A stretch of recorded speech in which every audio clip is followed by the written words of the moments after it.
Ya, entonces partamos con arritmias. Entonces, primero una pregunta. Ya, paciente de 70 años con insuficiencia cardíaca comienza con cuadro de palpitaciones irregulares acompañadas de compromiso hemodinámico, por lo cual se le realiza cardioversión eléctrica en el servicio de urgencias en menos de 48 horas de iniciado el cuadro. Luego de estabilizada se queda con tratamiento de control de la frecuencia y tratamiento anticoagulante. Respecto a su arritmia, ¿cuál de las siguientes afirmaciones es correcta? El inicio de la arritmia se encuentra en el nodo sinusal, respondiendo a un automatismo normal. B. En esta arritmia el nodo sinusal es inhibido por sobreestimulación desde otro foco de automatismo, con menor frecuencia de despolarización. C. En esta arritmia el nodo sinusal es inhibido por sobreestimulación desde otro foco de automatismo con mayor frecuencia de despolarización. Y D. Esto solo podría ser explicado por un foco de automatismo anormal de células miocárdicas auriculares que obtuvieron automatismo. Ahora viene como lo de la pregunta. Sí, al tiro le pongo. Ya. Eh,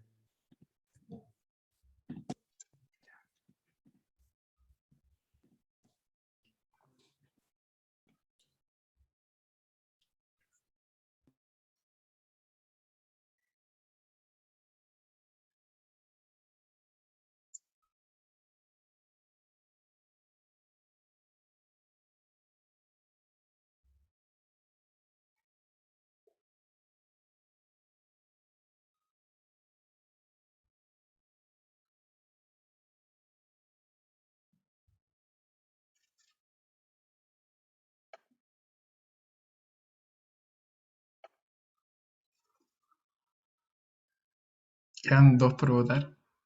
Voten, por favor.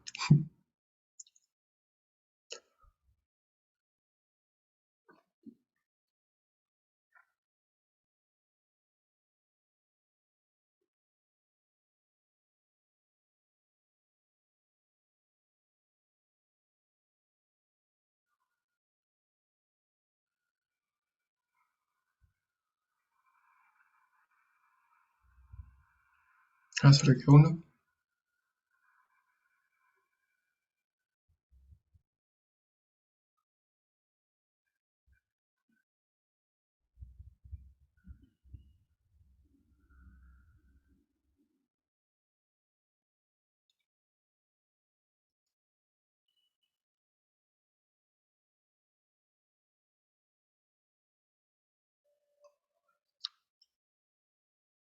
Queda solo una persona por votar. No sé si alguien estará como AFK.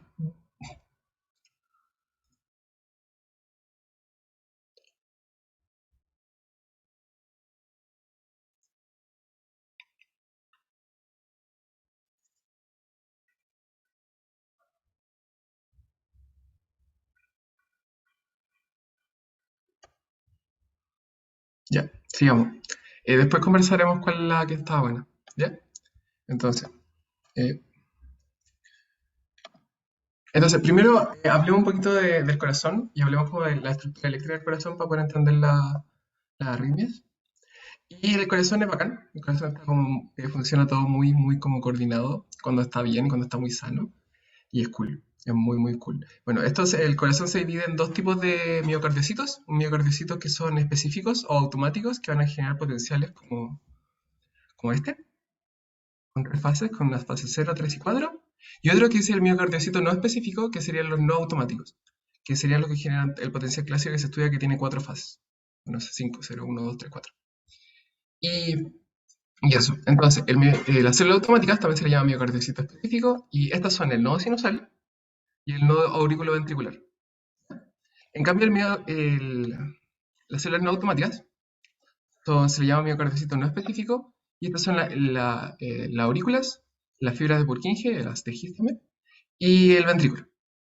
Entonces vamos a ver las partes de cada uno. Primero vemos la fisio de células no automáticas. Las células no automáticas tienen cuatro fases. Más que todo, primero, el potencial de reposo es mucho más negativo, ¿ya? Es de menos 90 y en las de automáticas de menos 60. Como están despolarizando constantemente, es un poquito más positivo. ¿Ya? Y tiene cuatro fases, digo, cinco fases.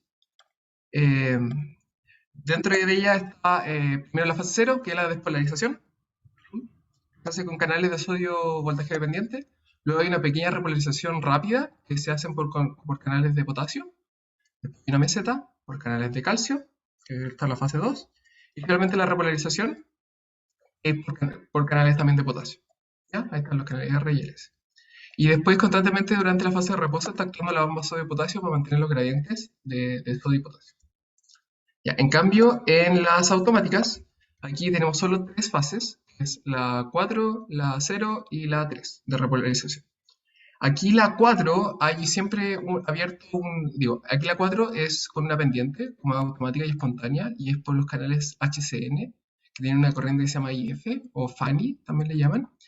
Y estos son los que como normalmente dan como la velocidad de la despolarización. Y lo vamos a hablar un poquito más adelante, pero estos son como los más importantes para la fase 4. Son como los que determinan la pendiente de esto. Y se abren en potenciales como de menos 60, aprox.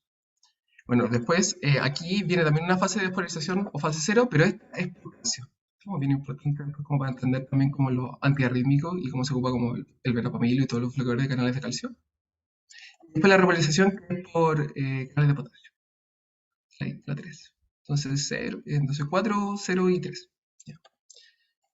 Ah, y constantemente también está funcionando la bomba sodio-potasio para mantener los gradientes. Entonces, hablemos de la inhibición por sobreestimulación. Normalmente los dos focos de mayor automatismo son el nodo sinusal y el nodo auriculoventricular, pero igual hay células automáticas esparcidas, así unas poquitas, en parte de tejido que es como no específico, ya por ejemplo la aurícula o el ventrículo. Pero aquí existe como que se ordenan por jerarquía, ¿ya? Y esta jerarquía se ejerce por medio de la inhibición por sobreestimulación. Entonces, lo que sucede es que cuando el nodo sinusal hace que se despolaricen las demás células, lo entretenido es que activa su bomba sodio potasio. Y la activa tantas veces que después la corriente de sodio potasio es tan grande que se inhibe el automatismo de esa célula. ¿Ya? Entonces, entonces siempre el que tenga, lo importante aquí es que siempre el que tenga mayor despolarización va a ser el que manda en el corazón, sin importar quién sea. Entonces, el nodo sinusal, como despolariza unos 100 latidos por minuto, le gana al nodo auriculoventricular, que es la otra masa grande de automatismo, que es de 30 a 40. Entonces, por eso no comanda el nodo auriculoventricular. En cambio, por ejemplo, si falla el nodo sinusal y deja de despolarizar, va a salir lo que se llama ritmo de rescate y el nodo auriculoventricular va a estar andando y ahí el paciente, por ejemplo, va a tener una bradicardia de 30 a 40 porque está con ritmo de escape por la FAR. Puede ser una enfermedad, por ejemplo, del nodo sinusal. Entonces, por ejemplo, aquí un ejemplo de que aquí el profe contaba que en la clase esto era una taquicardia auricular. ¿Ya? Entonces, se supone que hay un foco de automatismo anormal acá y también puede ser activado por... Puede ser otras cosas, también puede ser una reentrada focal y muchas cosas que vamos a hablar después. Pero el punto es que hay una zona que está despolarizando mucho más rápido que el nodo sinusal. Entonces, por inhibición por sobreestimulación, por tener más despolarizaciones que el nodo sinusal, lo bloquea. Y empieza él a comandar la, la actividad del corazón.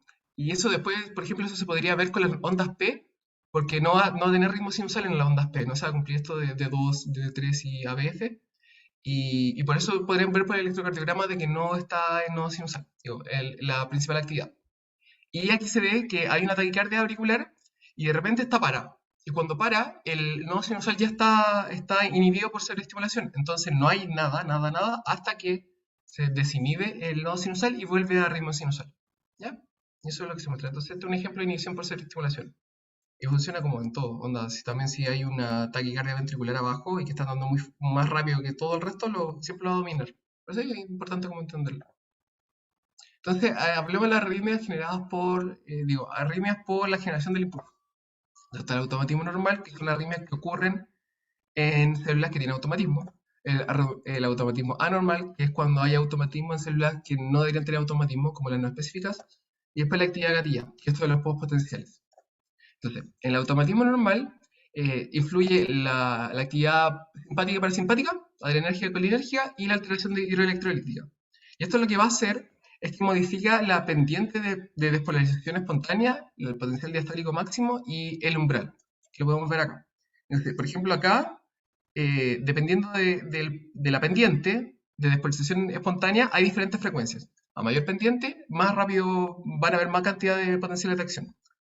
Lo otro sería el potencial diastólico máximo, que es cuán negativo llega a ser el potencial. ¿Ya? Entonces, por ejemplo, ese sería el potencial del electrodo máximo. Y mientras más negativo sea, más difícil va a ser que llegue al umbral, entonces va a haber una frecuencia cardíaca más lenta, por ejemplo. Y después está el umbral, que solamente tiene que ver con los niveles de calcio. Y eso, a menor umbral, más despolarizaciones, a mayor umbral, menos despolarizaciones, porque como está el umbral más bajo, dispara más rápido y así al revés. ¿Ya? Ya, entonces, y un ejemplo de esto, por ejemplo, sería lo adrenérgico. Entonces, lo adrenérgico hace que, o lo colinérgico hace que se alteren los niveles de AMP cíclico. Y lo entretenido es que había un canal muy importante de la fase 4, que es el canal HCN, de las corrientes Fanny. Que ese cambia su probabilidad de estar abierto dependiendo de los niveles de AMP cíclico. Entonces, si hay más actividad simpática, se activa GQ, o empieza AMPC, y después la picada y todo eso, y eso hace que se despolarice más rápido o que haya más probabilidad de que esté abierto los canales HCN, y eso aumenta la frecuencia cardíaca por el sistema simpático, por ejemplo. Y las alteraciones electrolíticas también modifican todo esto. Modifican el potencial de estudio máximo, modifican el umbral, por ejemplo, con esto del calcio, y eso.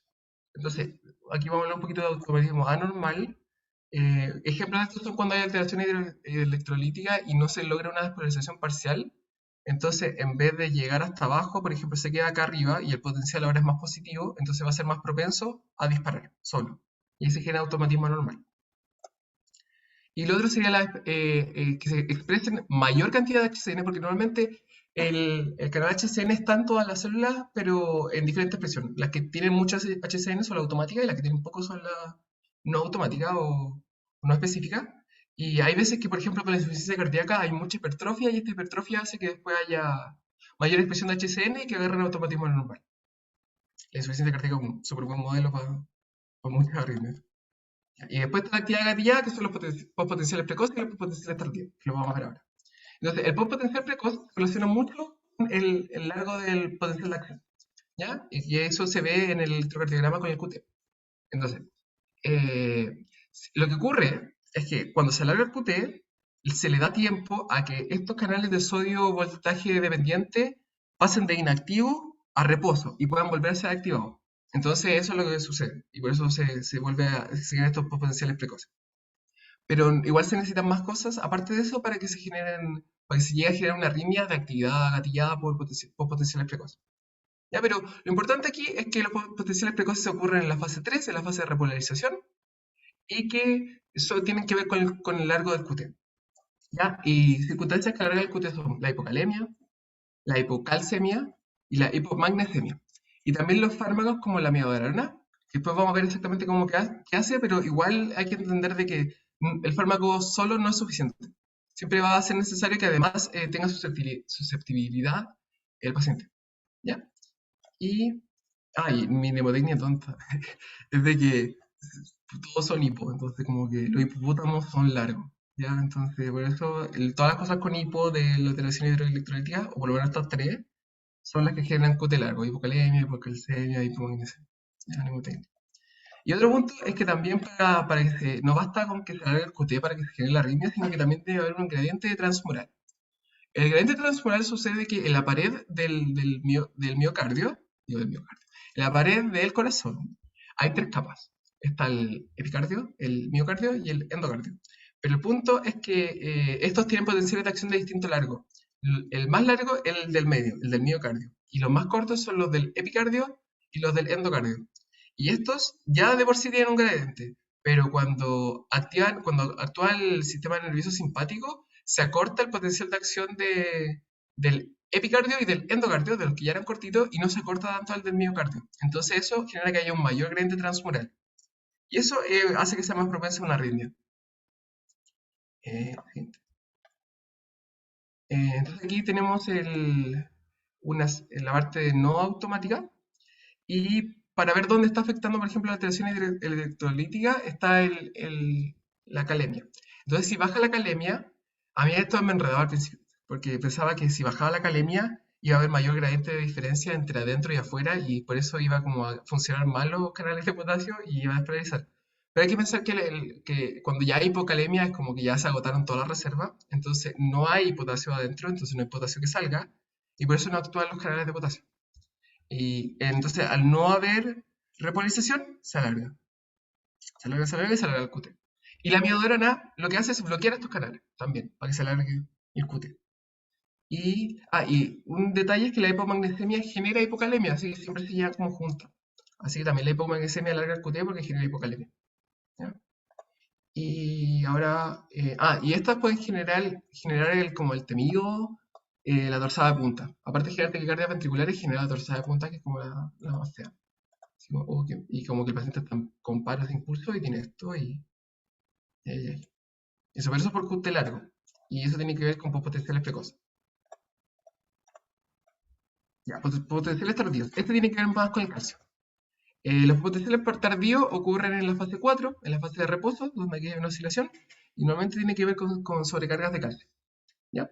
Entonces, y principalmente porque hay un intercambiador, que es el intercambiador sodio-calcio, que es un cotransportador de antiporte. Entonces, cuando entra uno, sale el otro.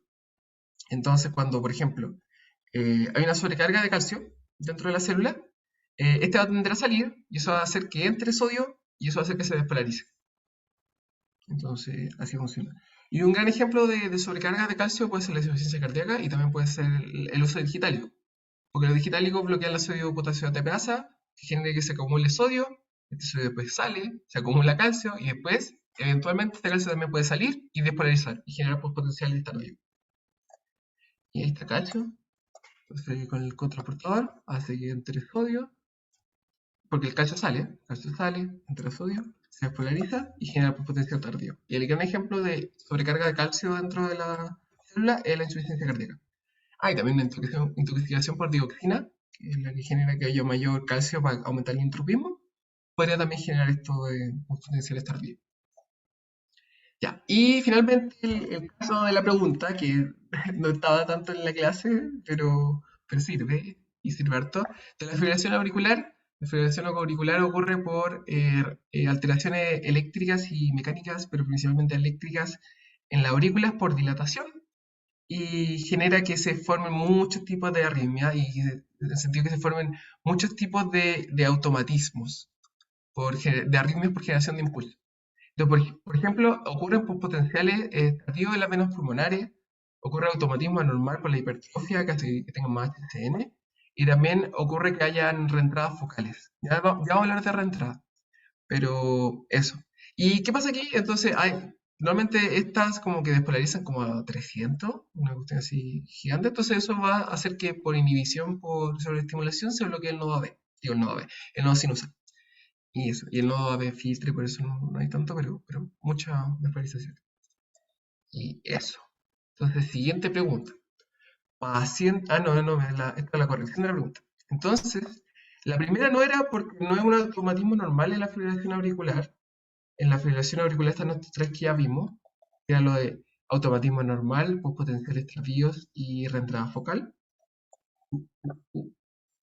Después, en esta arritmia, el nodo sinusal es inhibido por sobreestimulación, sí, es verdad, pero desde otro foco de automatismo con menor frecuencia de polarización. No, el que despolariza más va a ser el que manda, el que hace la jerarquía por inhibición por sobreestimulación. Y aquí está la respuesta correcta. Entonces, con mayor frecuencia de polarización. Y finalmente, esto solo podría ser explicado por automatismo normal. No, solo no. Siempre que diga solo es difícil que esté bien la alternativa. Y eso, porque también podría ser por la reentrada focal y podría ser por los postpotenciales. Ya, pregunta 2. Paciente de 46 años con episodios de palpitaciones de inicio brusco irradiadas al cuello sin compromiso hemodinámico. ¿Cuál de las siguientes afirmaciones es parte de los mecanismos fisiopatológicos de la generación de una reentrada? Entonces, bloqueo bidireccional, velocidad de conducción homogénea, periodo refractario homogéneo y bloqueo unidireccional.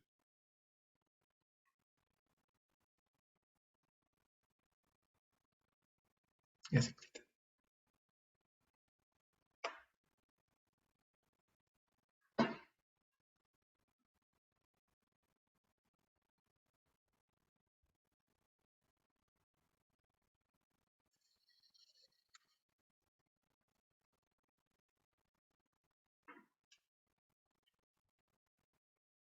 Vamos dos, quedan tres que respondan.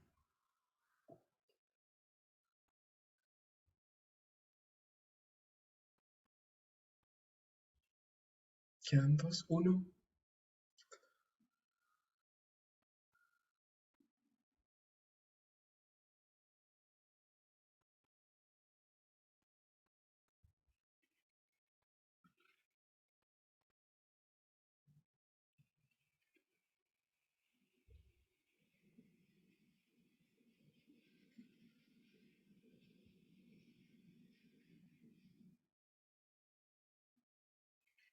Creo que hay alguien FK. O tal vez como que también está contando la jopa a votar. Ya, sigamos. Ya, entonces. Uy. ¿Cuáles son los requisitos para una reentrada? Que es un trastorno de la conducción del impulso. Primero, que haya una velocidad de propagación heterogénea, que hayan zonas de conducción lenta, que haya un bloqueo unidireccional y que el periodo refractario heterogéneo, que el periodo refractario sea heterogéneo, que haya dispersión de refractariedad. Entonces, es que estos son como los tres requisitos que siempre tienen que haber para que se genere una reentrada. ¿Ya? Porque, por ejemplo, si fuera bidireccional se va a cortar la reentrada, porque el chiste es que quede andando un impulso. A ver, una fotito más adelante. Y quede dando vuelta. ¿Ya? Entonces, si hay un bloqueo bidireccional, va a cortar todo y no va a poder avanzar. En cambio, si es unidireccional, va a hacer que ande en solo un sentido. Y si no hay bloqueo, puede que choquen entre ellas y disparan. Aparte de que la velocidad de propagación sea heterogénea, si anduvieran todo al mismo tiempo, no se podría generar como eso de que vuelva a empezar. Tiene que andar uno más lento, otro más rápido. ¿Ya? Y que haya un periodo refractario heterogéneo también, porque si no estarían todo el corazón coordinado en repolarización y por eso. ¿Ya? Aquí hay un punto. La longitud de onda siempre tiene que ser menor que la longitud de la vía. ¿Ya? Esto es para que no se agarre la cola. ¿Sí? Porque sucede que cuando están dando el impulso de la reentrada, esta parte está en periodo refractario. En cambio, esta parte está despolarizando. Y si esta llega a tocar la punta, no va a poder repolarizar esta zona porque está en periodo refractario. Entonces, por eso no puede ser la longitud de onda más larga que la longitud de la vía, porque se va a tocar la punta y se va a frenar y se va a desaparecer la reentrada. Y la longitud de onda es la velocidad de propagación por el periodo refractario efectivo, que son los segundos que están en el periodo refractario. Y eso. Y también ¿no? Un caso de bloqueo unidireccional muy importante la isquemia, porque la isquemia hace que hayan zonas en que haya menor conducción de, del impulso y aparte hace que sea solo unidireccional.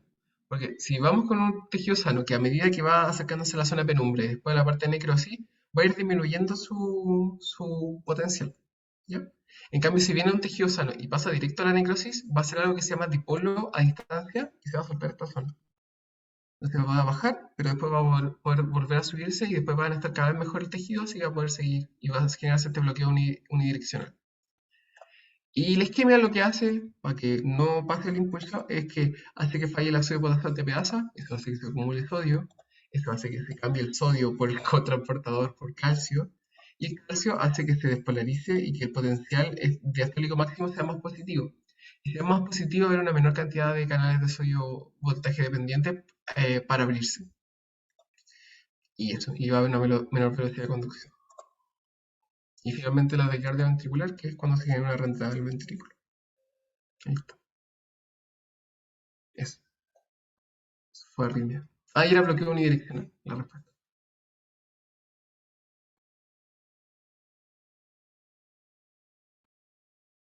Ahora seguimos con. Ah, alguien. Hacemos la duda al final, ¿no?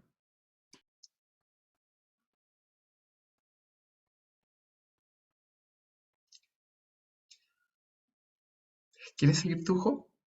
¿O sigue Yerak? Ya, dale. Sí. Ya.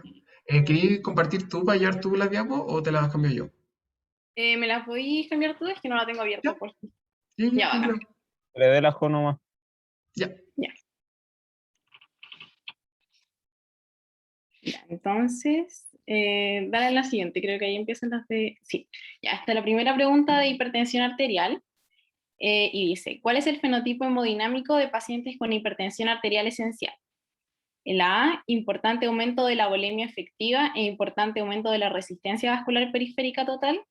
B, leve aumento de la volemia efectiva y leve aumento de la resistencia vascular periférica total. C, importante aumento de la volemia efectiva y leve aumento de la resistencia vascular periférica total. O D, leve aumento de la volemia efectiva e importante aumento de la resistencia vascular periférica total. Entonces, sí. Ya, ahí están para que voten.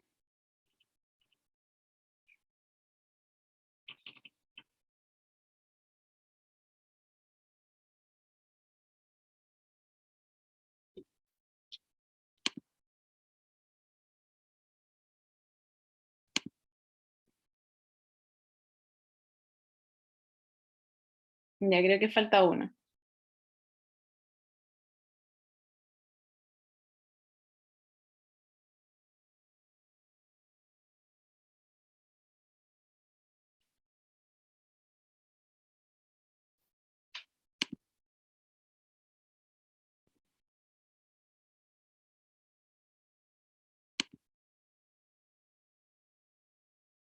Ya.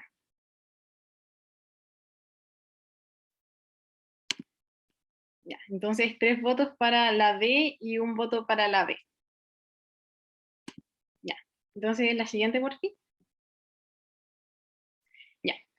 Con respecto entonces a la fisiopatología de la hipertensión arterial, tenemos la hipertensión arterial primaria o esencial y la hipertensión arterial secundaria. La hipertensión arterial primaria o esencial corresponde al 85 a 95% de los casos en que no hay un factor identificable. Y en la hipertensión arterial secundaria, que es los casos restantes, un 5 o un 15%, se identifica un factor.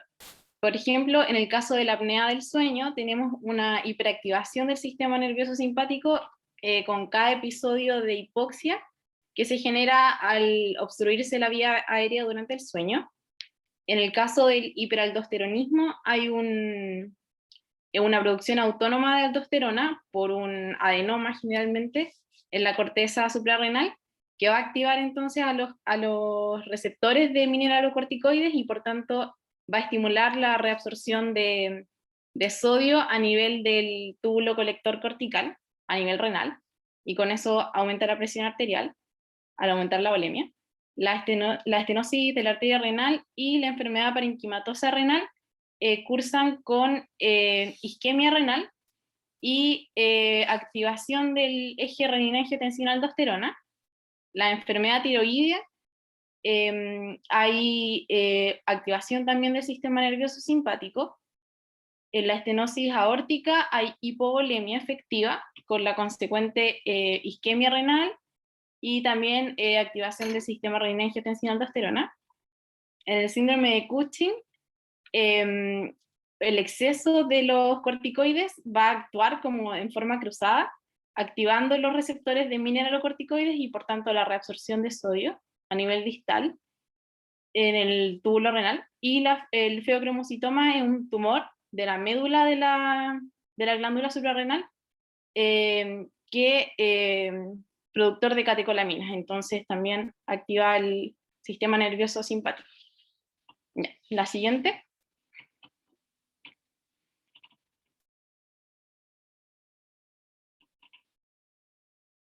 Ya, entonces para explicar esta fisiopatología de la hipertensión arterial esencial, que es la que nos vamos a basar en esta ayudantía y en la que se basa la clase, tenemos por un lado el modelo del mosaico de Irving Page, que dice que el aumento de la presión arterial es un fenómeno multifactorial que involucra cambios en el sistema nervioso autónomo, en el sistema cardiovascular y en la función renal.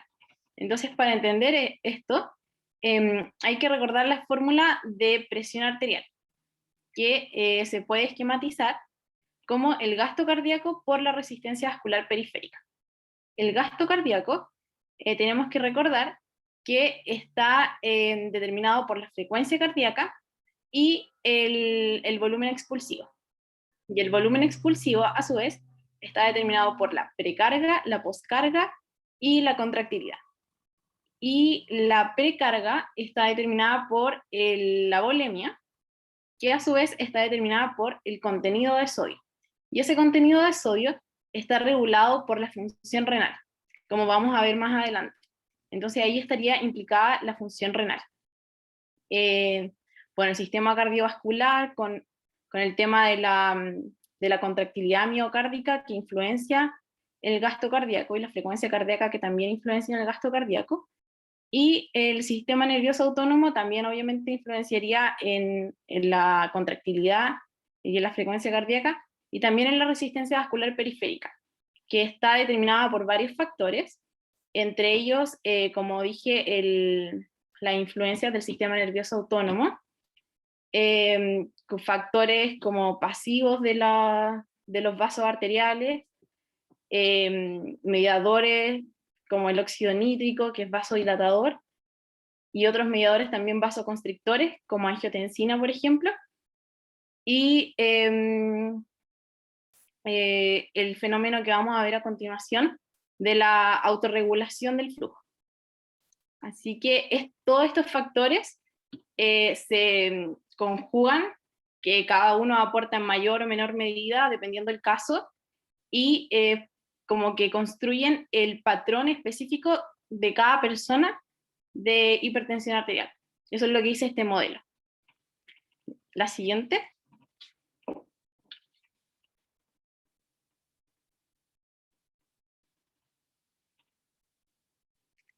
Ya.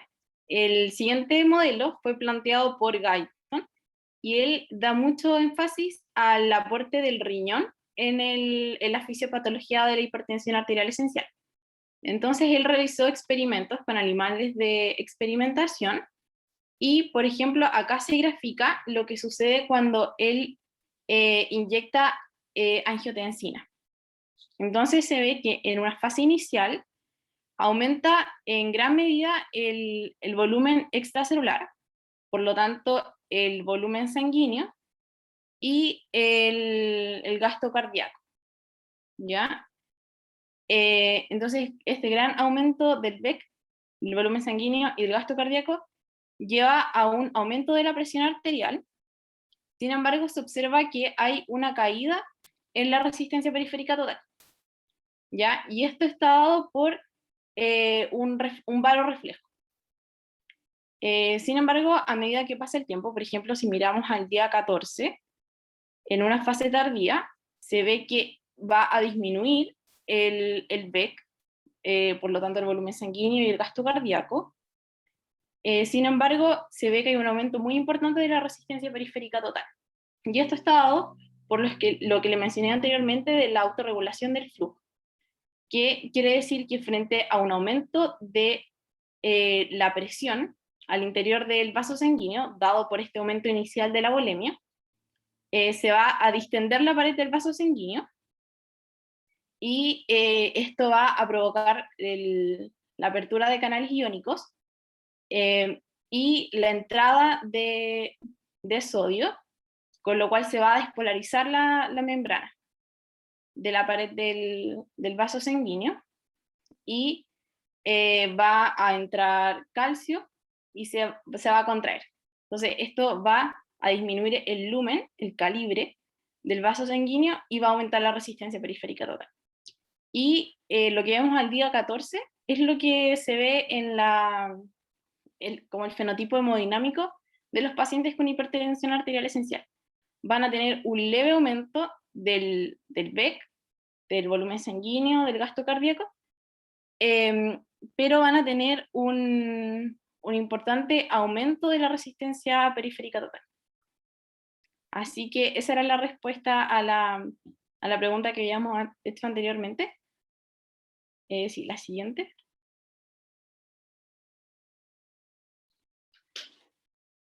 Y que es la alternativa D. Ya. La próxima pregunta. Ya, dice, ¿qué factores explican el cambio en la curva de natriuresis versus presión en pacientes hipertensos? A, aumento de la reserva de supresión de renina. B, pérdida de la natriuresis por presión. C, disminución de la reserva de supresión de renina y cambio en el punto de ajuste de natriuresis. D, aumento de la reserva de supresión de renina y cambio en el punto de ajuste de natriuresis.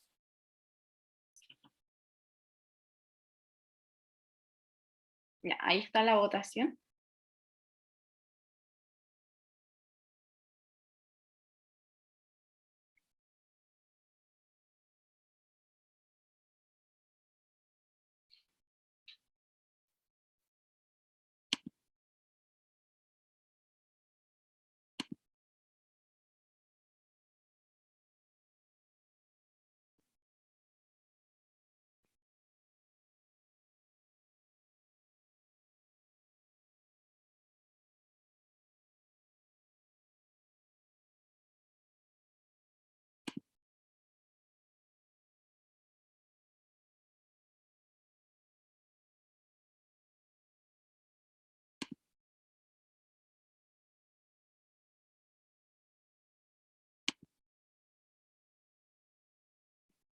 Ya, creo que falta una persona que vote.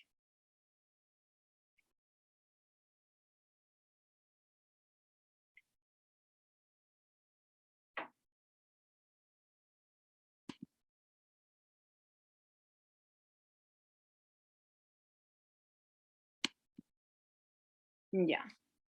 Entonces la mayoría votó la opción C. Ahora vamos a ver entonces la explicación.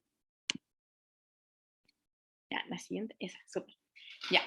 Entonces, con respecto a los mecanismos intrarrenales de regulación de la presión arterial, tenemos que cuando aumenta la presión arterial, este aumento de presión arterial se va a transmitir a la arteriola aferente y se va a estirar, ¿ya? Y este estiramiento, aquí va a pasar lo contrario a lo que pasa en una situación de hipovolemia. La situación de hipovolemia, cae la presión arterial, disminuye el estiramiento de la arteriola aferente y esto es sensado por está el aparato yuxtaglomerular, o también por el tema de la menor llegada de sodio a la mácula densa, y con eso se va a activar el eje renina-angiotensina-aldosterona.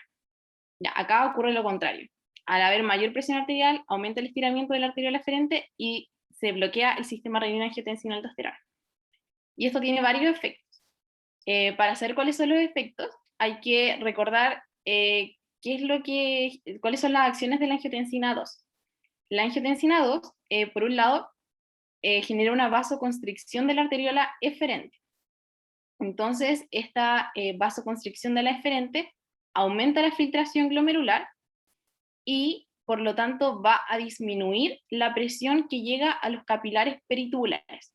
Entonces, si en los capilares peritubulares la presión hidrostática es menor, se va a favorecer la reabsorción de agua desde el túbulo renal al capilar peritubular, porque recordemos que se mueve desde donde hay mayor hidrostática a donde hay menor presión hidrostática. Entonces, si está menor en el capilar peritubular, se va a mover hacia allá el agua y va a haber un movimiento de sodio por vía paracelular. Entonces se va a favorecer la reabsorción de sodio a nivel proximal por vía paracelular. Lo segundo es la estimulación directa de reabsorción proximal de sodio. Mediante este intercambiador sodio-protón, la angiotensina 2 lo estimula y se reabsorbe sodio también a nivel proximal, pero por vía transcelular. Y la tercera acción de la angiotensina 2 es la estimulación de reabsorción distal de sodio por aldosterona. Estimula la producción de aldosterona en la corteza suprarrenal y esta aldosterona activa los receptores de aldosterona y se permite la reabsorción de sodio a través de los canales ENaC en el túbulo colector. Entonces, esto va a hacer que la angiotensina 2 hace que al final se reabsorba más sodio y disminuya la natriuresis. Entonces, en el caso en que disminuye la reabsorción, o sea, en el caso en que disminuye el eje renina-angiotensina-aldosterona, todas estas acciones que nombramos de la angiotensina 2 van a disminuir y por lo tanto el sodio va a tender a permanecer en el túbulo renal y a excretarse por la orina, lo que se conoce como natriuresis, ¿ya? Entonces, estos mecanismos que se bloquean es lo que uno conoce como la reserva de angiotensina, o sea, perdón, de renina, cuando la supresión de la reserva de renina. Cuando se suprime la renina, entonces se suprime el eje y se suprime lo que dijimos y hay natriuresis. Y eso es a lo primero que recurre el riñón para regular la presión arterial frente a un aumento del contenido de sodio, como vamos a ver más adelante. Y lo que viene después es la natriuresis por presión. Cuando ya se agota este mecanismo, va a haber un aumento de la presión arterial que se va a transmitir a la arteriola aferente, al glomérulo y a la arteriola eferente, y después a los capilares peritubulares. Y cuando aumenta la presión en los capilares peritubulares, como dijimos anteriormente, se va a ver disminuida esta reabsorción de sodio por nivel, o sea, esta reabsorción de sodio paracelular y se va a excretar por la orina. Entonces, ese es el mecanismo por el que funciona la natriuresis por presión. La siguiente.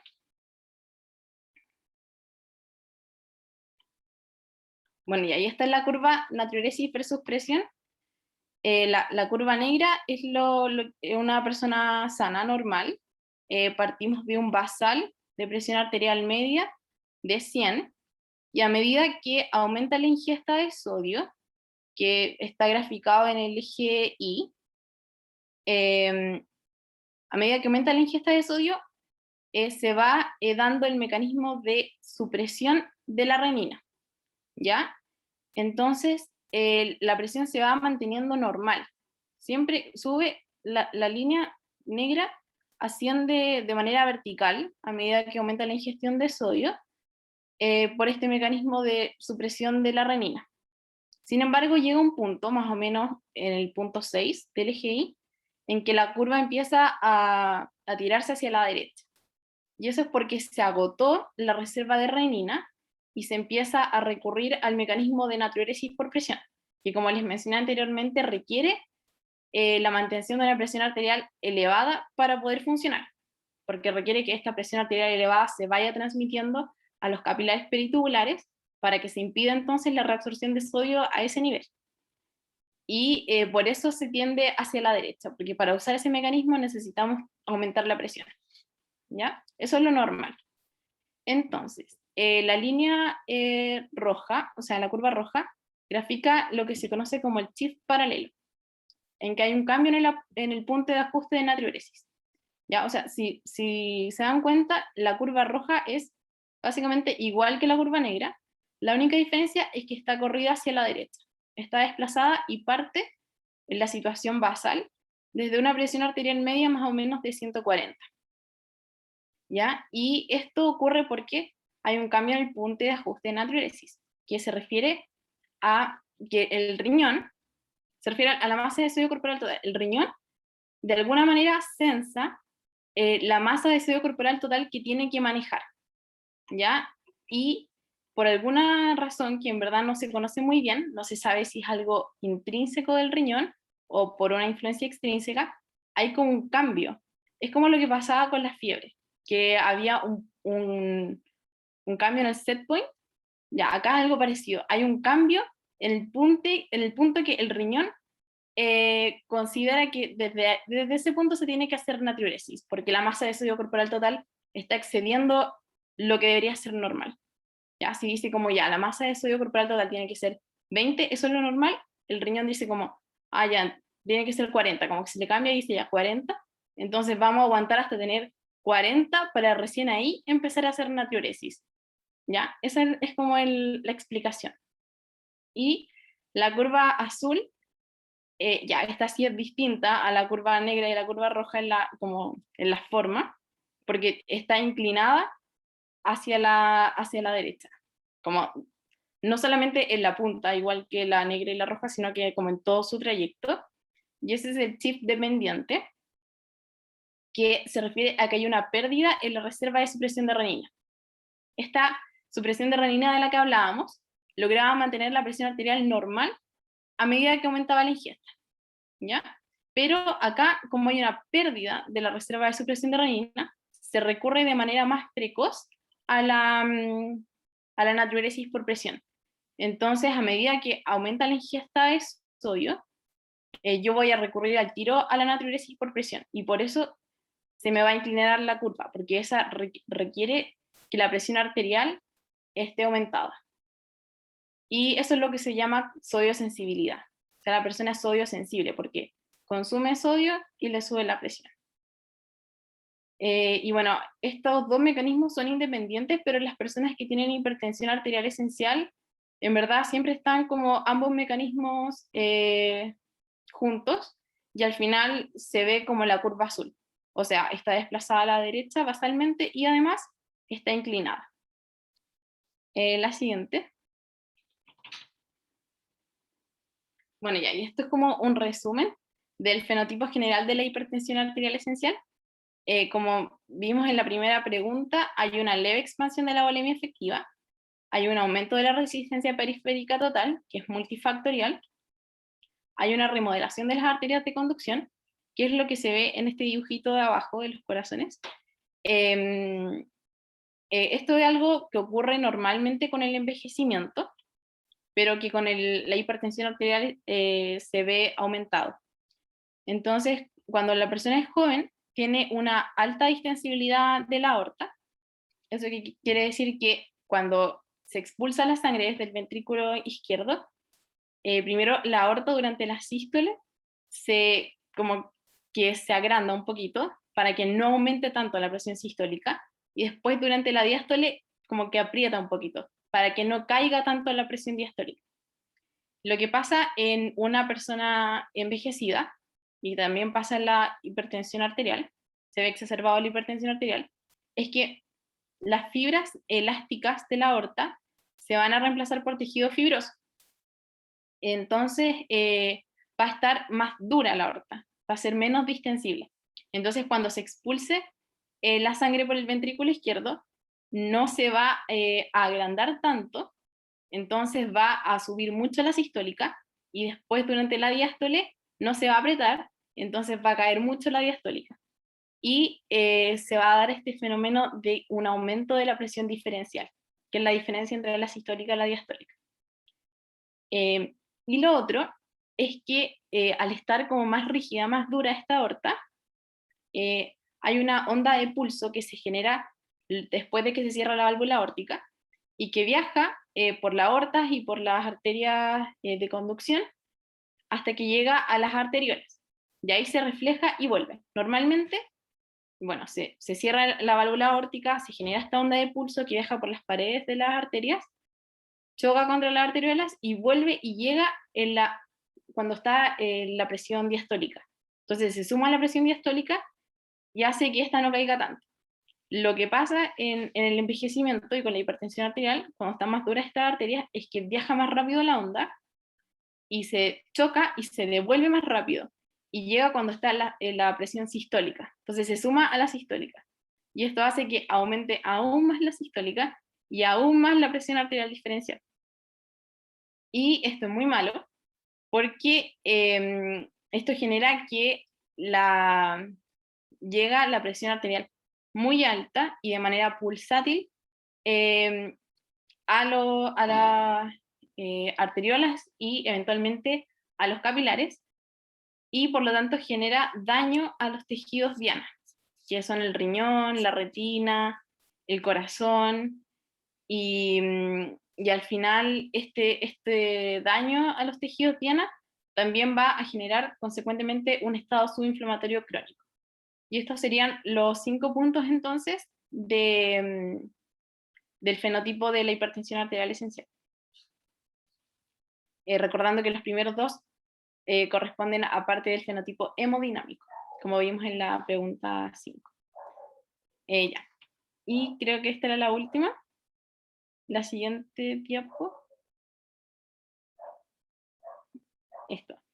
Ya, entonces, claro, esto es lo que hablamos de la curva de natriuresis versus presión, en que hay una disminución de la reserva de supresión de renina y un cambio del punto de ajuste de natriuresis. Y estos dos fenómenos, entonces, dan cuenta de la curva azul que veíamos, que estaba desplazada e inclinada hacia la derecha. Esa creo que son todas las preguntas de hipertensión arterial.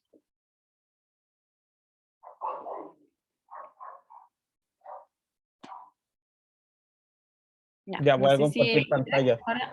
Ya, bacán. Eso.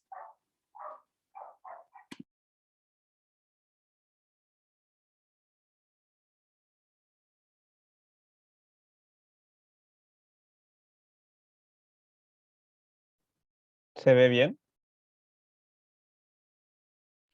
Sí, no se ve como en Sí. presentación todavía, pero Eso. Ahí sí. ahí Ahí sí, sí. súper. Ya, entonces en mi caso era, lo intento poner la fisiopatología dentro de casos clínicos para intentar hacerlo un poco más didáctico nomás. El caso de un paciente de 79 años que consulta por un cuadro de 4 horas de evolución de dolor retroesternal opresivo, irradiado a brazo izquierdo y asociado a náuseas y diaforesis, o sea, síntomas neurovegetativos.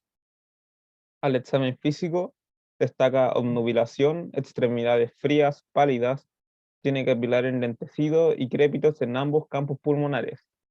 El control de signos vitales tiene la presión 65-40, o sea, bastante bajita, una frecuencia cardíaca de 120, está respirando más de lo normal, una frecuencia respiratoria de 28 y desaturando hasta 88%, y está afebril. Ustedes entonces solicitan un electrocardiograma que es compatible con un infarto al miocardio extenso de la pared anterior, y en los exámenes de laboratorio, además de la troponina elevada, destaca una lactatemia de 3.2, cuando el valor normal es menor a 1.8. Avanza. Entonces lo que ven ustedes en el electrocardiograma, esto que está acá a la izquierda, un supra del nivel del segmento ST, del punto J, tanto de B1, B2, B3, B4 y B5, bueno, también B6, este es un caso muy extenso, demasiado franco, y con cambios recíprocos en las paredes posteriores, es decir, en la 2, 3 y ABF, o sea, en las paredes inversas. Y en la radiografía de tórax que ustedes ven, muestran la causa de estos crépitos que ustedes ocultaban en el examen físico, que lo que se puede ver es un infiltrado alveolar extenso en ambos campos pulmonares, que son los que se ven como nubecitas. Eso es infiltrado alveolar. Entonces, de acuerdo a su principal sospecha diagnóstica, es correcto afirmar que A, la presión de llenado del ventrículo izquierdo se encuentra notablemente disminuida. B, el uso de noradrenalina es de elección debido a su intenso efecto vasoconstrictor, el cual llevaría a un aumento de la presión arterial. C, al monitorizar invasivamente a este paciente se encontraría saturación venosa central de oxígeno aumentada, o sea, mayor al 50%, y D, en este paciente la tasa de extracción de oxígeno por los tejidos alcanzó su límite y por lo tanto se está ante un estado de disopsia celular. Eso, voten.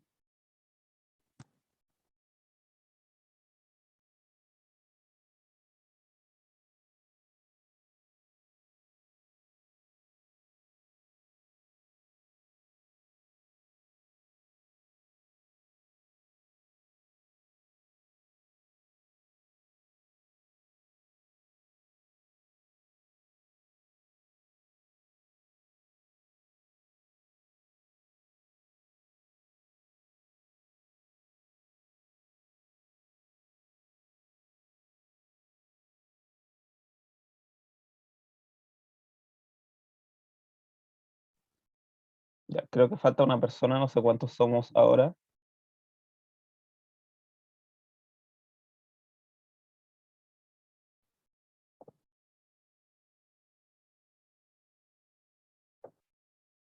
Bueno, los resultados fueron mitad y mitad con la A y la D. Vamos a ver la respuesta. La correcta es la D. En este paciente la tasa de extracción de oxígeno alcanzó su límite y todavía lo más que se pudo, y no se pudo compensar la patología, entonces está ante un estado de disopsia celular, que es lo que vamos a explicar ahora. Entonces, ¿cómo se define shock? Es una falla circulatoria resultante de una adecuada relación entre la oferta de oxígeno y la utilización de este oxígeno a nivel celular. Es una definición microcirculatoria a nivel capilar, y que por lo tanto nosotros no tenemos ninguna forma de estudiar. Todo lo que se estudia, todo lo que uno enseña con respecto a shock son como indicadores indirectos de lo que está pasando a nivel microcirculatorio, porque estamos hablando de oferta y utilización de oxígeno y no tenemos formas de medir certeramente estos dos parámetros. Entonces, cuando el estado va, o sea, cuando los tejidos van a caer en hipoperfusión, cuando la oferta de oxígeno, o sea, la DO2, que D es por delivery, es inadecuada en relación a las necesidades de oxígeno, es decir, la VO2. Y la disopsia es la incapacidad celular de utilizar el oxígeno entregado. Lo que se refiere la disopsia es cuando la utilización de oxígeno se vuelve dependiente de la oferta de oxígeno, que es lo que vamos a ver en un gráfico más adelante. Entonces, en estas imágenes que están acá abajo, que son las que puso la profesora en la clase, se ve que en un estado normal, el delivery de oxígeno es mucho mayor al consumo de oxígeno, lo supera ampliamente. La DO2 es mucho superior a la VO2. y por lo tanto, y además si uno lo midiera, la tasa de extracción de oxígeno por los tejidos es alrededor de un 25%, que básicamente es la relación de VO2 por DO2. En cambio, en un estado de shock, lo que ocurre es que el delivery de oxígeno, la oferta de oxígeno, es demasiado baja en relación al consumo de oxígeno. Entonces está ante un estado de hipoperfusión. No, nos falta oxígeno para poder mantener el metabolismo del tejido. ¿Qué es la hiperlactatemia? Que fue la que aparecía en el caso clínico. El lactato es un producto del metabolismo de la glicolisis anaeróbica. Esta un producto que puede estar elevado por varias causas, tanto como de hipoperfusión como de no hipoperfusión. Como todas las sustancias que tenemos en la sangre, está afectada o puede aumentar su nivel por aumento de la producción o por disminución del clearance, del aclaramiento. En cuanto al aumento de la producción, lo que más importa en esta clase y en fisiopato es que puede estar aumentada por efecto de la glicolisis anaeróbica, porque recuerden que la glucosa, mediante el proceso de glicolisis, se transforma en acetil-CoA y esto va a entrar a la mitocondria y se va a producir el ciclo de Krebs y se va a utilizar para el proceso de fosforilación oxidativa, y esto va a requerir ATP. Si no tenemos oxígeno, porque no está llegando oxígeno, no vamos a tener formación de ATP, no va a poder funcionar la fosforilación oxidativa y se van a acumular los metabolitos anteriores a esto. Es decir, se va a acumular piruvato principalmente y acetil-CoA. Y el piruvato, como se va a acumular, va a metabolizarse por una vía alternativa, que es la vía anaeróbica, que es a través de la enzima lactato deshidrogenasa, que va a transformar el piruvato en lactato. Es decir, en resumen, al no haber oxígeno, no se puede seguir la respiración aeróbica mediante el metabolismo normal y se va a acumular piruvato y el piruvato va a transformarse en lactato. De alguna forma para intentar recuperar este ATP mediante alguna forma, mediante cualquier forma. Ya, esto es lo que yo les decía antes. En el eje X tenemos la oferta de oxígeno y en el eje Y el consumo de oxígeno. En un estado normal, que es lo que se ve en azul a la derecha, el consumo de oxígeno, es decir, el VO2, es independiente de la oferta de oxígeno, del delivery de oxígeno, del DO2. Aunque el delivery sea mayor o menor, el consumo se mantiene igual. Es decir, es independiente de la oferta de oxígeno. Pero cuando la oferta cae a un nivel crítico, el consumo de oxígeno va a hacerse dependiente de la oferta de oxígeno. Es decir, si no estoy optimizando la oferta de oxígeno, los tejidos van a consumir menor oxígeno. Va a hacerse dependiente. Y esto es lo que va a llevar al estado de disoxia celular. Este estado que se ve en rojo, la curva en rojo, es lo que uno llama disoxia celular, cuando la oferta, o sea, cuando el consumo es dependiente de la oferta. Y este punto que marca el quiebre es el punto de oferta crítica, que es lo que puso acá abajo la profe. Punto en el cual las células comienzan a producir lactato, es decir, cambia el metabolismo celular de aeróbico a anaeróbico. ¿Y cómo se mantiene eh, el consumo de oxígeno en niveles normales a medida que va aumentando o disminuyendo la oferta de oxígeno en el estado, digamos, normal? Esto se debe a que como todo proceso hemodinámico está regulado. ¿Qué es lo que se regula acá? Es la tasa de extracción de oxígeno. Como habíamos visto al principio, en un estado normal la tasa es aproximadamente como de un 25%. Un 25% del oxígeno que se le entrega es el que es consumido por los tejidos, por los tejidos. Y cuando va disminuyendo la oferta de oxígeno y se está acercando al punto crítico, ¿cómo se puede seguir manteniendo los mismos niveles de consumo, aumentando la tasa de extracción del oxígeno? Es lo que se ve acá. En el estado normal, la tasa de extracción de oxígeno es de aproximadamente un 25%. y a medida que va disminuyendo el delivery, la oferta de oxígeno, para seguir manteniendo un mismo consumo, lo que va a hacer es aumentar la tasa de extracción del oxígeno, hasta que alcanza sus niveles máximos, que son aproximadamente un 50%, y a partir de eso ya la tasa de extracción se ve sobrepasada por la poca oferta de oxígeno, y eso va a hacer que disminuya el consumo de oxígeno a nivel celular, es decir, se va a caer ante un metabolismo anaeróbico.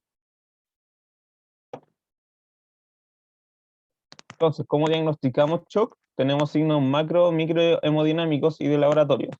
Los macrohemodinámicos se refieren a los parámetros de presión duros que uno puede medir, como la presión arterial sistémica, la presión capilar, o sea, las presiones pulmonares, el gasto cardíaco, pero de forma más invasiva. Los signos microhemodinámicos se refieren a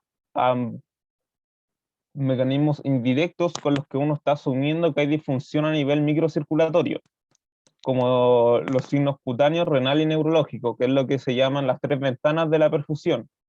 La primera ventana, como dice, la cutánea, donde uno va a poder encontrar piel fría, pálida distal con moteado o mottling, principalmente en las extremidades inferiores. A nivel renal uno va a encontrar oliguria o falla renal, y a nivel neurológico un compromiso de la conciencia. Y esto se va a ver demostrado a nivel bioquímico por la hiperlactatemia, que era lo que estábamos hablando antes, que está en este contexto, en un contexto de hipoperfusión o de shock, va a estar traduciendo un metabolismo anaeróbico. También se va a ver por una disminución de la saturación venosa de oxígeno, ya que lo que estábamos conversando antes, que va a aumentar la tasa de extracción del oxígeno. Por lo tanto, el oxígeno que venía arterial muy saturado, al aumentar la tasa de extracción a nivel venoso, va a disminuir la saturación venosa de oxígeno. Eso es lo que vamos a estar demostrando, que el organismo se está intentando adaptar a esta menor oferta de oxígeno. Y también mediante otras mediciones como el delta de veno arterial de CO2 y esta otra medición que en verdad no es lo más importante. Esto sí es importante, lo que les acabo de nombrar, que a nivel normal la tasa de extracción del oxígeno se va a poder inferir indirectamente a través de las saturaciones venosas de oxígeno, ya sea central o mixta. Como se ve en el cuadrito de acá abajo, a una tasa de extracción normal, es decir, de un 25% aproximado a un poco menos, la saturación de oxígeno va a ser mayor al 75%, suponiendo que a nivel arterial, una persona normal, la sangre arterial está saturada en un 99 al 100% de oxígeno. Entonces, como la tasa de extracción es menor al 25%, a nivel venoso va a quedar aproximadamente un 75%, un poquito más. Cuando va disminuyendo la oferta de oxígeno, entonces cuando nos estamos moviendo a la izquierda en la línea, va a aumentar la tasa de extracción a un 25 o un 50% aproximadamente, y por lo tanto, si estaba saturando un 99% arterial, a nivel venoso esto se va a traducir en una menor saturación, ya sea como 50 o 75%. Y del mismo modo, cuando ya se alcanzan los límites de tasa de extracción de oxígeno, es decir, mayor al 50%, entonces a nivel venoso la saturación va a ser menor al 50%, porque estamos sacándole más del 50% a la saturación arterial de oxígeno. Y esto es lo que se puede ver en un estado de shock compensado, que es lo que uno puede llamar. En el estado normal es cuando la tasa de extracción está menor al 25%, cuando empieza a disminuir la oferta de oxígeno, que estamos ya cayendo en un estado de disfunción microcirculatoria, comienza a aumentar la tasa de extracción de oxígeno. Sin embargo, esto va a permitir no caer en un metabolismo anaeróbico, porque todavía estamos en la parte azul, pero eso no significa que estemos en un estado normal. El cuerpo está intentando compensar, aumentando la tasa de extracción de oxígeno a esta disminución de la oferta de oxígeno, pero no sabemos qué es lo que está pasando realmente a nivel celular. Por lo tanto, uno sigue pensando que esto está en un estado de shock, pero está compensado. Y hay otras formas de darse cuenta, además de la saturación de oxígeno. Entonces, ya pasando a los tipos de shock, lo que uno llama como tipos de shock en verdad se refiere a los perfiles hemodinámicos del shock. Tenemos 4 principalmente: el hipovolémico, el cardiogénico, el obstructivo y el distributivo, y un quinto podría ser un mixto, que en verdad sería lo más frecuente, un shock mixto, donde podemos ver 3 parámetros hemodinámicos que nos van a estar definiendo cada perfil hemodinámico de shock. Tenemos la precarga, el gasto cardíaco y la poscarga. En la precarga, lo que nos indica clínicamente la precarga es la presión capilar pulmonar y también la presión de llenado del ventrículo derecho o del ventrículo izquierdo, o el volumen de llenado del ventrículo izquierdo o del ventrículo derecho. Al final lo que estamos hablando es qué tan lleno está el ventrículo. Eso se puede medir mediante presión o volumen. Entonces, en el shock hipovolémico tenemos una disminución de la volemia, ya sea relativa o absoluta de la volemia, y por lo tanto vamos a tener una disminución de la precarga. El gasto cardíaco se va a hacer dependiente de la precarga, porque va a estar si recuerdan de las clases de fisiología, va a estar en la porción dependiente de precarga de la curva de Starling, y por lo tanto el gasto cardíaco va a estar disminuido. Y como mecanismo compensatorio va a aumentar la resistencia vascular periférica con vasoconstricción de los vasos de resistencia, que son las arteriolas y las arterias de menor calibre. Entonces esto puede ser causado por hemorragia, deshidratación, gran quemados, entre otras muchas patologías que van a causar disminución de la volemia.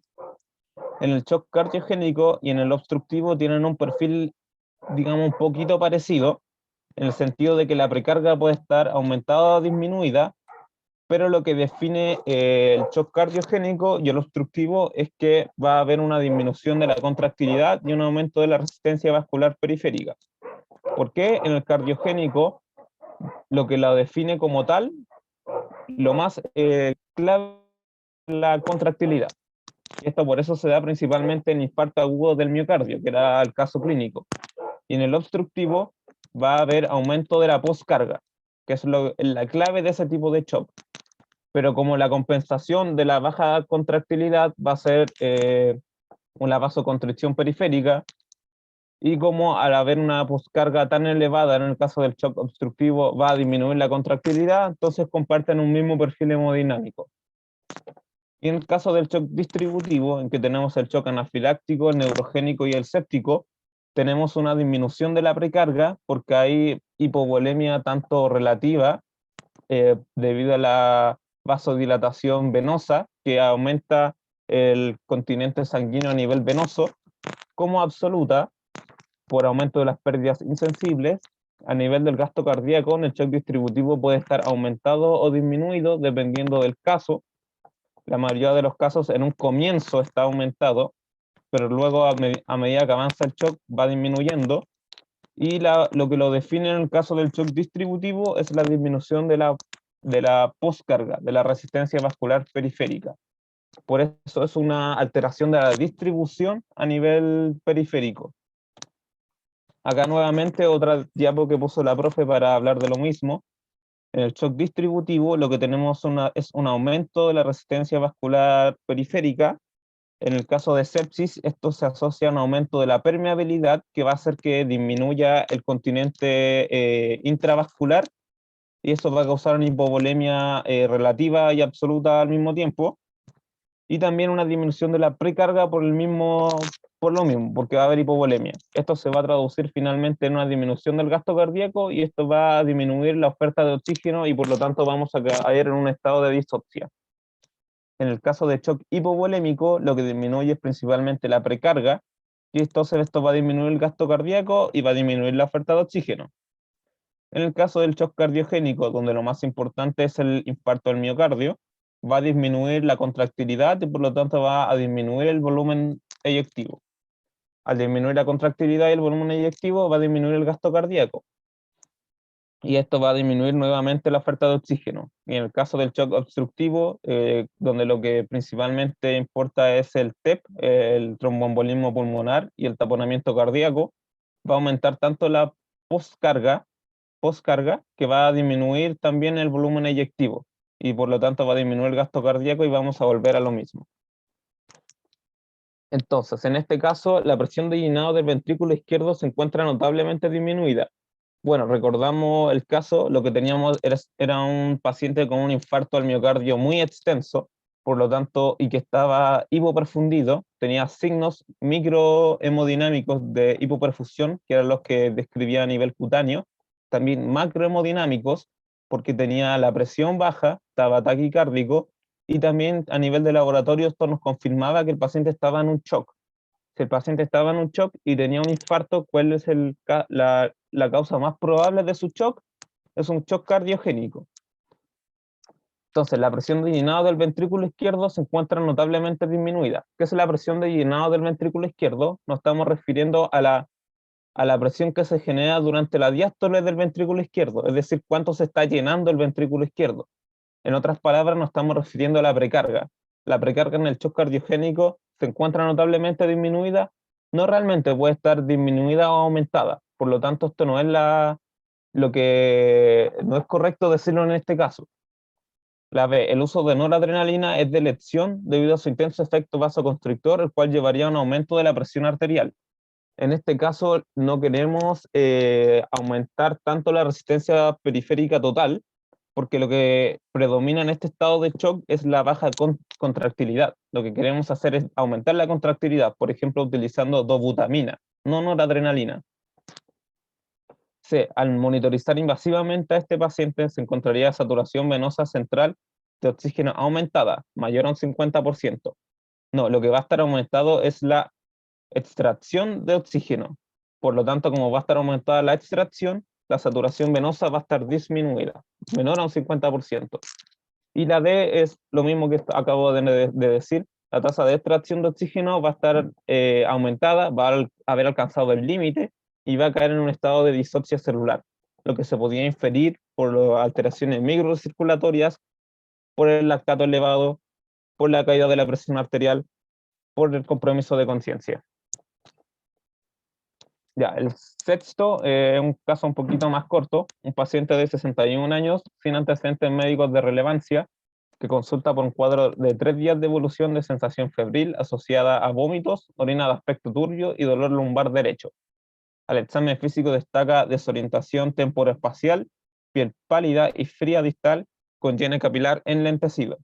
El control de signos vitales mostró una presión arterial de 80-40 asociada a taquicardia.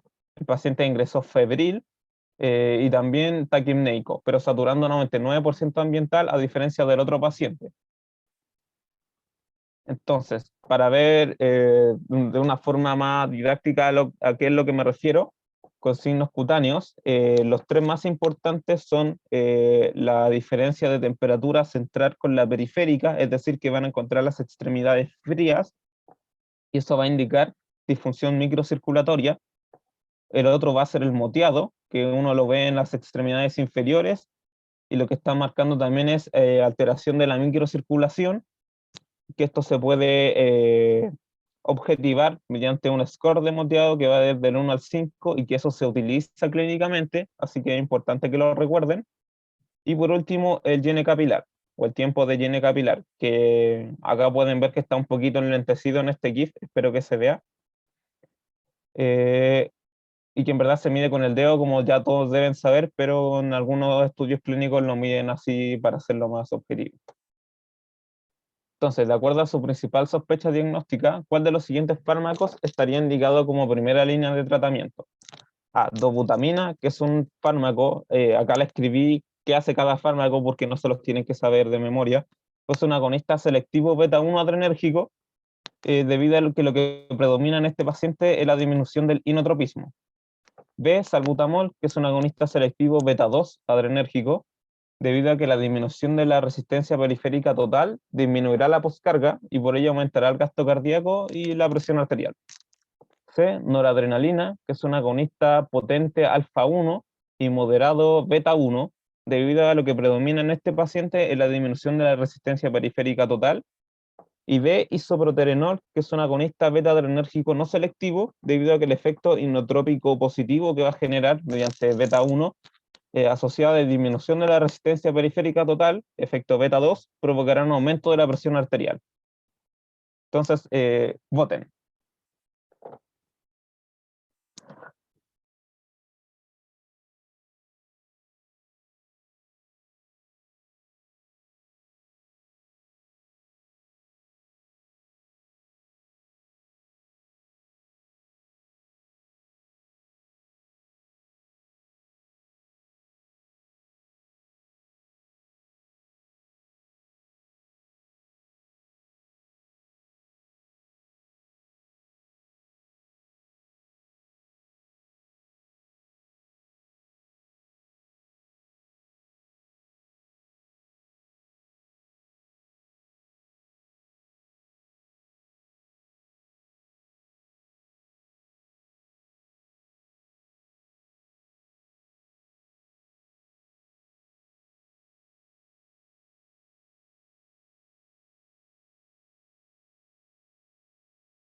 Faltan algunas personas que voten.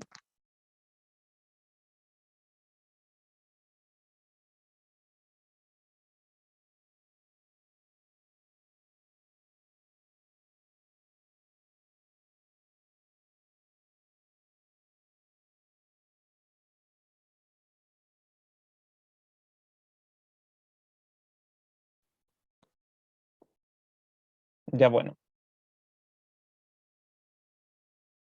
La mayoría se inclinó por la alternativa C, noradrenalina,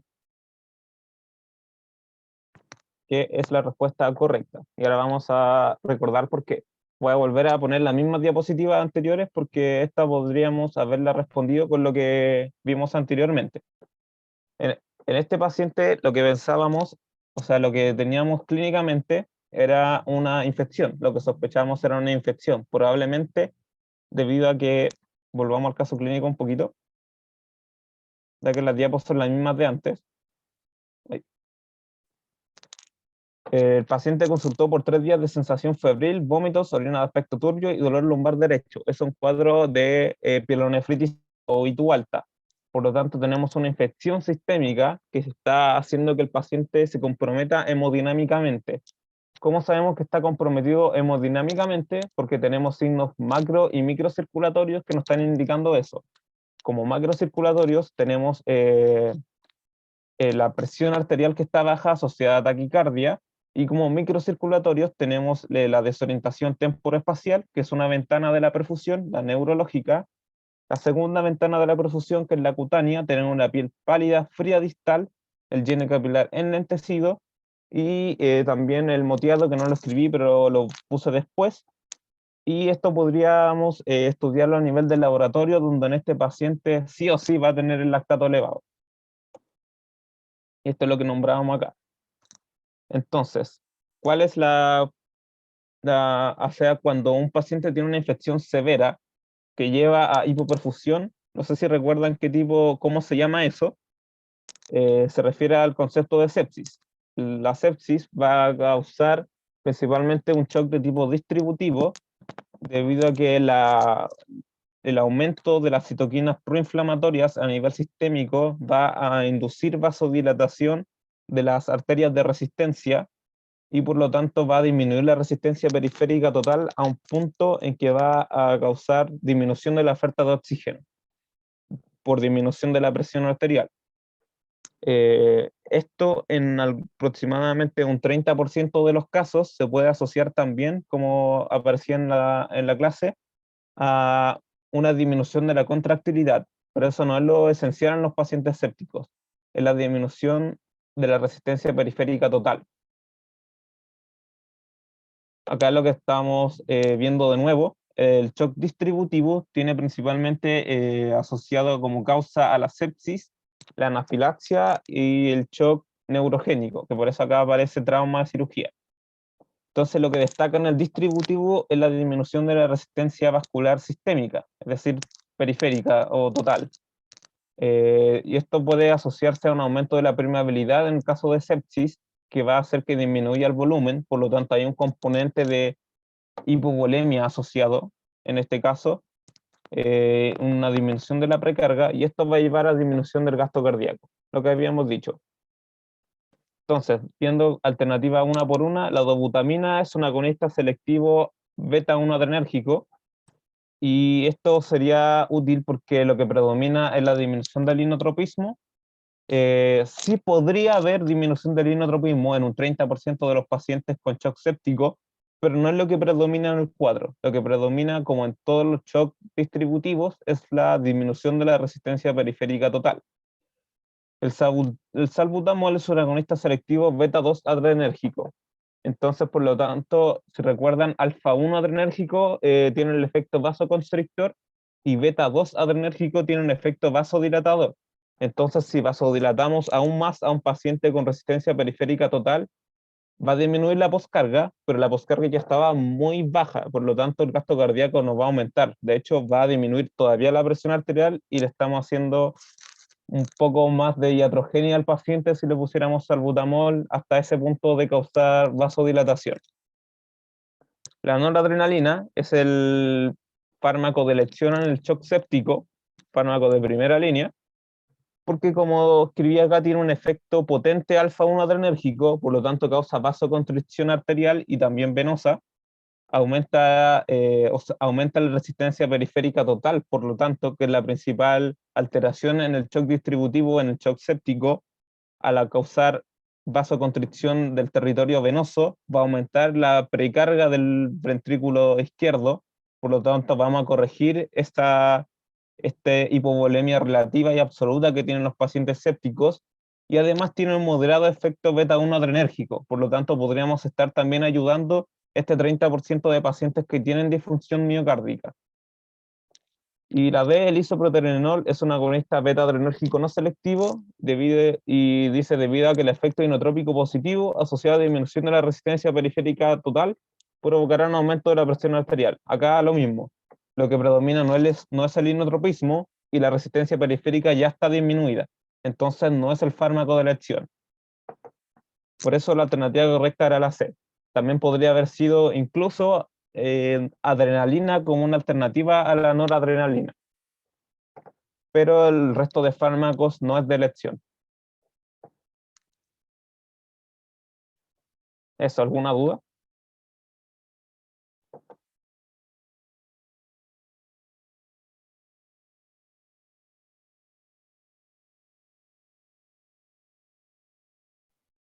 ¿Alguna duda de cualquiera de las tres partes de la clase? O sea, de la ayudantía.